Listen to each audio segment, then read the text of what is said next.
Shalom, selamat pagi Bapak Ibu Saudara terkasih.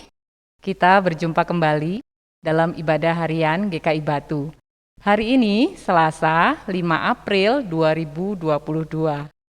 Doa dan harapan kami, Bapak Ibu Saudara terkasih, dalam keadaan baik dan sehat. Mari Bapak Ibu, kita mengawali ibadah kita dengan menyanyi dari NKB 127, Ya Tuhan Kaulah Penebus.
Mari kita satu dalam doa.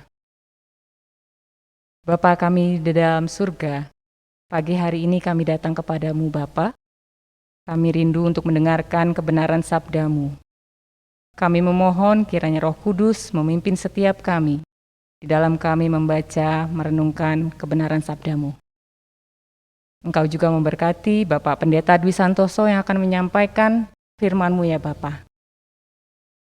Biarlah firman yang disampaikan boleh seturut dengan kehendak-Mu. Dalam nama Tuhan Yesus kami sudah berdoa. Amin. Bacaan firman Tuhan terambil dari 1 Yohanes 2 ayat 1 sampai 6. Anak-anakku, hal-hal ini kutuliskan kepada kamu, supaya kamu jangan berbuat dosa. Namun jika seorang berbuat dosa, kita mempunyai seorang pengantara pada Bapa, yaitu Yesus Kristus yang adil. Dan Ia adalah pendamai untuk segala dosa kita, dan bukan untuk dosa kita saja, tetapi juga untuk dosa seluruh dunia. Dan inilah tandanya bahwa kita mengenal Allah, yaitu jikalau kita menuruti perintah-perintahnya. Barang siapa berkata, "Aku mengenal Dia," tetapi ia tidak menuruti perintahnya, ia adalah seorang pendusta, dan di dalamnya tidak ada kebenaran. Tetapi barang siapa menuruti firman-Nya, di dalam orang itu sungguh sudah sempurna kasih Allah. Dengan itulah kita ketahui bahwa kita ada di dalam Dia. Barang siapa mengatakan bahwa ia ada di dalam Dia, ia wajib hidup sama seperti Kristus telah hidup. Amin. Shalom Bapak Ibu Saudara yang dikasihi oleh Tuhan. Pada hari ini kita merenungkan sebuah tema yang berjudul Kristus Pengantara kita. Bapak Ibu Saudara yang terkasih, pandemi COVID-19 membuat banyak orang kehilangan pekerjaan. Di sisi yang lain, pandemi juga memunculkan kreativitas orang, memunculkan orang-orang yang gigih berjuang, beradaptasi. Karena itu di sana-sini kita juga melihat ada saja orang-orang yang memiliki pekerjaan yang baru. Terutama bagi mereka yang mau bekerja secara online. Hari-hari ini pekerjaan melalui media online itu sangat menjamur. Ada orang yang berdagang, menjual alat-alat kesehatan, menjual obat-obatan, menjual alat-alat yang berkaitan dengan sarana prasarana menciptakan situasi keadaan yang sehat, jual jasa. Bahkan orang menjual makanan atau masakan juga bisa melalui online. Dan yang tidak kalah banyak menjamur adalah juga jasa pengiriman melalui jasa online. Saudara-saudara yang terkasih, semakin banyak jasa pengiriman dengan online itu, orang berlomba-lomba memberikan pelayanan yang terbaik. Maka ada perusahaan pengantaran yang memiliki slogan yang cukup menarik. Slogan dari perusahaan itu mengatakan, "Kami hadir untuk mengantarkan kebahagiaan kepada para pelanggan. Kami hadir untuk menghantarkan kebahagiaan kepada para pelanggan." Jadi dia bukan sekedar kurir biasa, bukan sekedar jasa pengantaran biasa, tetapi ia memiliki slogan, memiliki moto, kehadirannya menghantarkan kebahagiaan.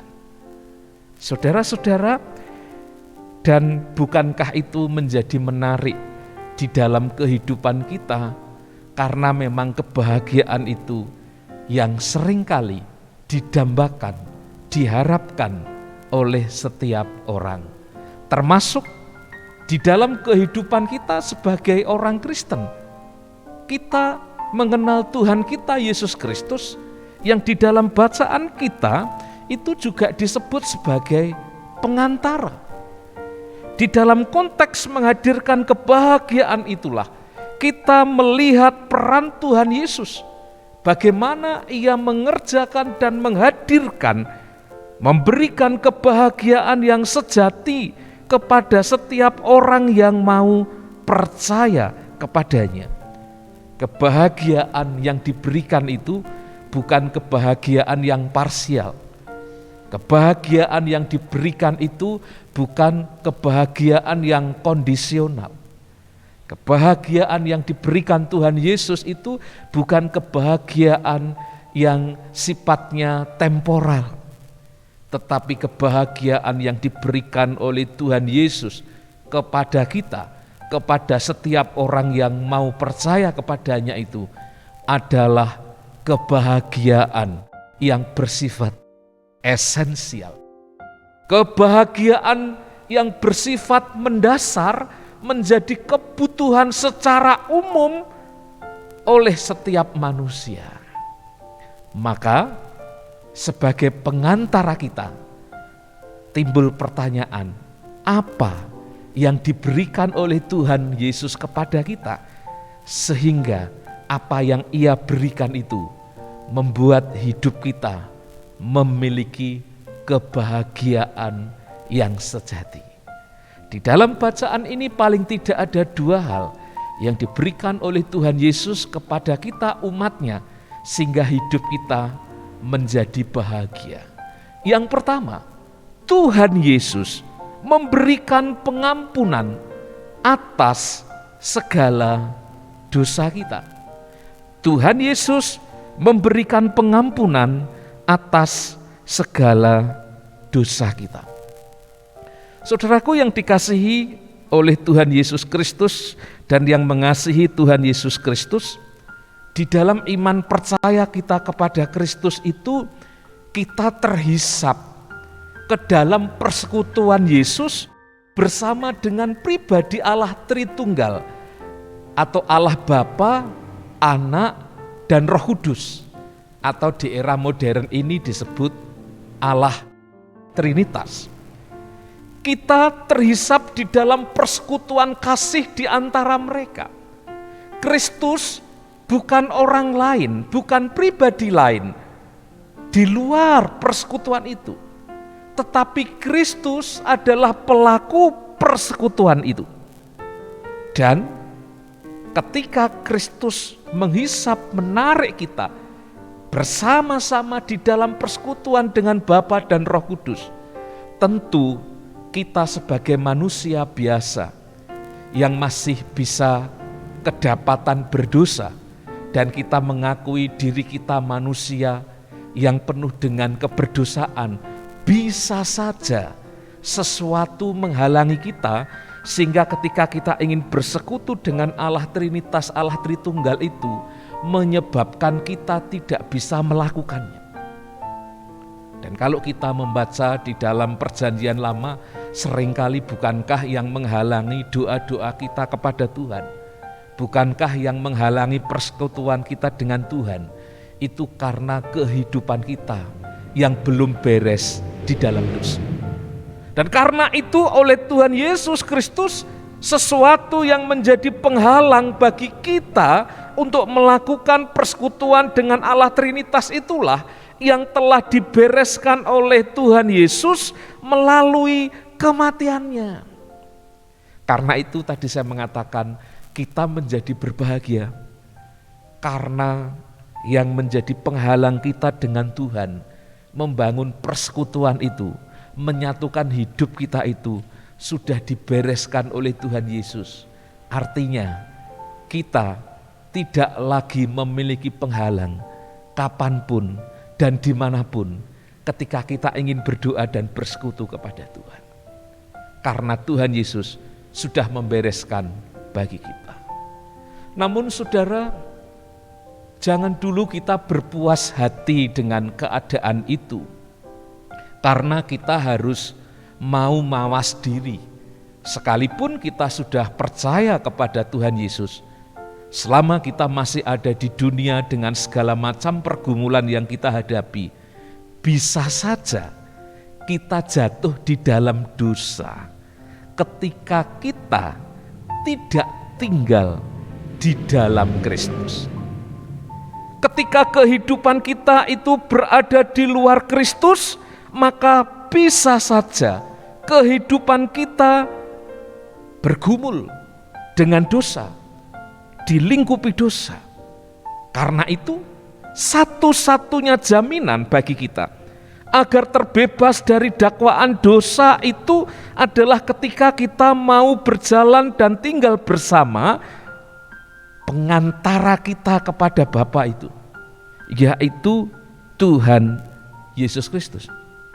Sehingga di ayat 1 tadi dikatakan bahwa kita memiliki pengantara, yaitu Tuhan Yesus Kristus. Di ayat 1 dikatakan, anak-anakku, hal-hal ini kutuliskan kepada kamu, supaya kamu jangan berbuat dosa. Namun, jika seorang berbuat dosa, kita mempunyai seorang pengantara pada Bapa, yaitu Yesus Kristus yang adil. Ayat 1 ini, saudara-saudara, menjadi jaminan bagi kita bahwa Kristus menjadi syafaat bagi kita. Kita memiliki pembela di hadapan Bapa, yaitu Kristus. Ayat ini bukan mendorong kita untuk berbuat dosa. Ayat ini bukan menjadi jaminan kebebasan bagi hidup kita, bahwa kita boleh hidup sesuka hati kita, bukan. Tetapi ayat ini menjelaskan kepada kita bahwa Tuhan mengingatkan kita bahwa di dalam Kristus Dia itu menjadi parakletos, pembela, advokat di hadapan Bapa. Artinya, kita bisa menjadi terdakwa karena dosa kita. Tetapi syukur kepada Bapa, ada pribadi Kristus yang menjadi pengantara, yang menjadi juru syafaat, yang menjadi pembela kita di hadapan Bapa. Dan karena karyanya itu yang membebaskan kita dari segala tuntutan hukum dosa. Dan itu yang saya katakan di awal, itulah yang membuat kita mengalami kebahagiaan.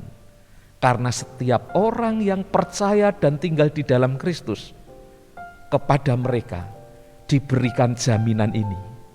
Kristus menjadi pembelanya di hadapan Bapa.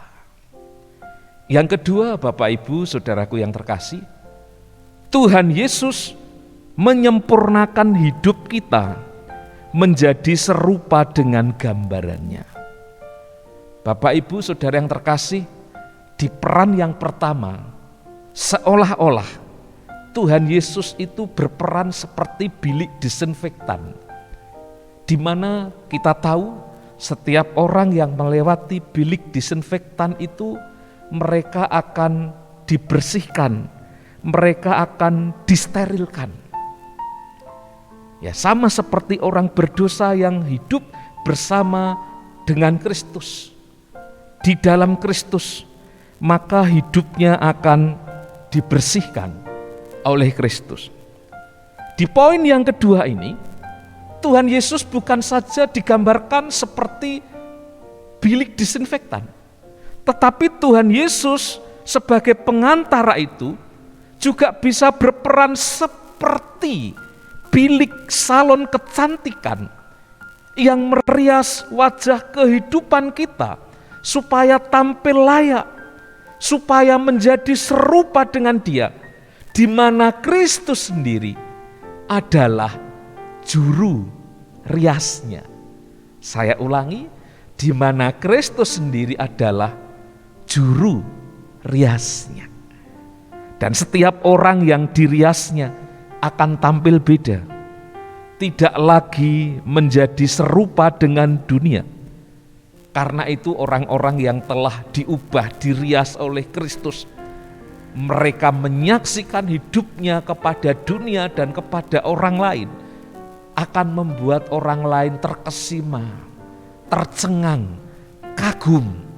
Karena orang yang sudah dirias sedemikian rupa oleh Kristus itu menjadi pribadi yang sudah berbeda. Ya, orang Jawa mungkin akan bilang pangkling, tidak mengenali lagi dirinya.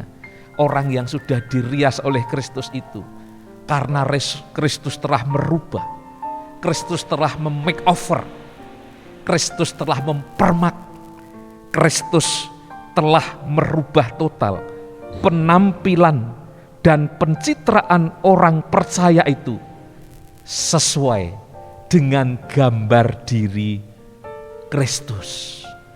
Jadi modelnya, jadi patternnya adalah juru rias itu sendiri, yaitu Tuhan Yesus Kristus. Saudara-saudara, tentu hal ini menjadi penting untuk kita perhatikan, apalagi jikalau kita akan menghadiri sebuah undangan Tuhan di mana seringkali Tuhan mendudukkan kita, menggambarkan kita, mengibaratkan kita, menyebut kita menjadi mempelainya Kristus. Karena itu hidup kita benar-benar harus merias diri. Karena itu hidup kita harus benar-benar merubah supaya kehidupan kita menjadi layak bagi mempelai, yaitu Kristus itu. Bukan untuk kesenangan kita, tetapi untuk kesenangan Bapa, untuk kelayakan kita di hadapan Bapa, supaya hidup kita sesuai dengan kehendaknya. Maka kalau ada pertanyaan, kalau begitu Pak, dengan apa dan dengan cara apa Kristus itu mengubah hidup kita, Kristus itu mendandani hidup kita, Kristus itu merias hidup kita, maka Tuhan sesungguhnya sudah menganugerahkan alatnya kepada kita, yaitu adalah firman Tuhan. Ayat 5 menjelaskan kepada kita bagaimana peranan firman Tuhan itu di dalam hidup kita sebagai orang percaya. Di sana dikatakan barang siapa menuruti firman-Nya, di dalam orang itu sungguh sudah sempurna kasih Allah. Ternyata saudara, untuk tampil indah dan menawan, sempurna di dalam kasih, seperti Kristus yang sempurna di dalam kasih, diperlukan ketaatan hidup kita untuk dibentuk oleh Kristus, sang perias itu, dengan alatnya, dengan perlengkapannya, yaitu adalah firman Tuhan. Dan barangkali Bapak Ibu Saudara, proses pembentukan, proses pendandanan, perhiasan itu membutuhkan pengorbanan. Seperti orang yang dirias juga membutuhkan pengorbanan, membutuhkan kesabaran, membutuhkan kesetiaan, kerelaan untuk diatur dan diarahkan, untuk tidak gampang tergoda ketika sesuatu melewati dia. Dia harus menyerahkan dirinya secara totalitas kepada juru riasnya. Dan itulah yang harus kita lakukan kepada juru rias kehidupan kita, yaitu Tuhan Yesus Kristus. Saudara-saudara, jika itu yang kita lakukan, maka hasilnya ketika hidup kita mau taat, mau nurut kepada sang perias kehidupan itu, maka kita akan menikmati buahnya, yaitu kehidupan yang layak di hadapan Tuhan, yang menyenangkan hati Allah. Bapak Ibu Saudara yang dikasihi oleh Tuhan, dengan hidup bersama dengan sang pengantara kita, berarti hidup kita tidak sendiri, tetapi ada pribadi yang lain, yaitu Kristus, yang menjadi pembela bagi kita di hadapan Bapa. Dan apa yang kita alami di dalam Kristus itu, mari kita saksikan kepada orang-orang yang ada di sekitar kita. Karena jujur kalau kita melihat orang-orang yang ada di sekitar kita, masih banyak orang yang hidupnya mengalami kesendirian, orang yang hidupnya menjalani hidup dalam kesepian. Orang yang di dalam hidupnya mungkin merasa loneliness. Orang yang mungkin di dalam hidupnya tidak punya sandaran dan andalan. Dan jika itu kita alami, Bapak, Ibu, Saudara alami, maka ingatlah firman Tuhan ini, bahwa kita memiliki seorang pembela di hadapan Bapa, seorang pengantara yang menolong kehidupan kita, bukan hanya di dalam kekekalan, tetapi juga sejak sekarang ini, yaitu Tuhan Yesus Kristus. Maka mari panggilannya kepada kita yang telah mengalami penyertaan, pendampingan, pembelaan oleh Tuhan Yesus itu. Mari kita hadirkan kepada dunia ini, supaya ketika kita melihat ada orang-orang yang hidup di dalam penderitaan, ketika dunia ini berlinang air mata dengan kesedihan, kita hadirkan Tuhan Yesus, Sang Sumber kebahagiaan itu, dengan otoritas dan kuasanya, yang memakai setiap kita, yang mau bersaksi kepada sesama, menghadirkan kebahagiaan sejati di dalam Kristus itu, akan membuat orang-orang yang berjumpa dengan kita berbahagia karena menemukan Kristus melalui hidup kita. Mari kita wartakan kabar bahagia melalui Tuhan Yesus Kristus untuk dunia ini di dalam hidup kita sehari-hari. Tuhan memampukan kita untuk menjadi kabar kasih dan sukacita. Tuhan memberkati kita. Amin. Mari kita berdoa. Kami mengucap syukur kepadamu ya Tuhan, karena Tuhan telah memberikan Kristus bagi kami, menjadi pengantara kami kepadamu ya Bapa, menjadi pembela bagi kami, menghadirkan kebahagiaan bagi kami, memberikan jaminan kehidupan persekutuan yang kekal bersama dengan Engkau dalam relasi kasih Allah Trinitas. Kami menyerahkan hidup kami supaya semakin hari semakin menikmati persekutuan dengan Engkau ya Bapa. Dan kami berdoa masih di tengah-tengah situasi pandemi ini, kiranya kehadiran kami dapat menghadirkan kebahagiaan dan sukacita bagi setiap orang yang kami jumpai. Dan terlebih-lebih di masa-masa minggu-minggu Prapaskah ini, biarlah kami juga boleh menggumulkan kembali apa yang menjadi tugas yang Tuhan percayakan kepada kami, supaya kami menghadirkan kabar gembira, sukacita di dalam Kristus Sang Pembela kami dan pengantara kami yang hidup itu kepada orang-orang yang belum mengenal Kristus, dan menjangkau mereka domba-dombamu yang mungkin sudah lama meninggalkan persekutuan dengan Engkau. Tuhan, kuatkan, beri keberanian, perlengkapilah kami agar dapat menjadi alat-Mu untuk menghadirkan kebahagiaan bagi orang-orang yang kami jumpai. Kami berdoa untuk seluruh anggota jemaat-Mu di GKI Batu. Tuhan memberkati. Dan kami berdoa untuk setiap orang yang mengikuti ibadah online ini. Juga Engkau mendengarkan doa pribadi mereka. Dan Tuhan memberkati kehidupan mereka. Pada akhirnya kami menyerahkan kehidupan kami pada hari ini di dalam berkat dan perlindungan-Mu ya Tuhan. Dan biarlah Engkau menghampiri kami dengan berkat-Mu. Saudara yang terkasih, arahkanlah hatimu kepada Tuhan dan terimalah berkat-Nya. Damai sejahtera Allah yang melampaui segala akal akan memelihara hati dan pikiranmu di dalam Kristus Yesus. Damai sejahtera yang mengalir dari Allah Bapa, Putra, dan Roh Kudus menyertai kehidupanmu sekarang dan selamanya. Amin. Selamat pagi Bapak, Ibu, Saudara yang terkasih. Salam sehat. Tuhan memberkati kita. Shalom.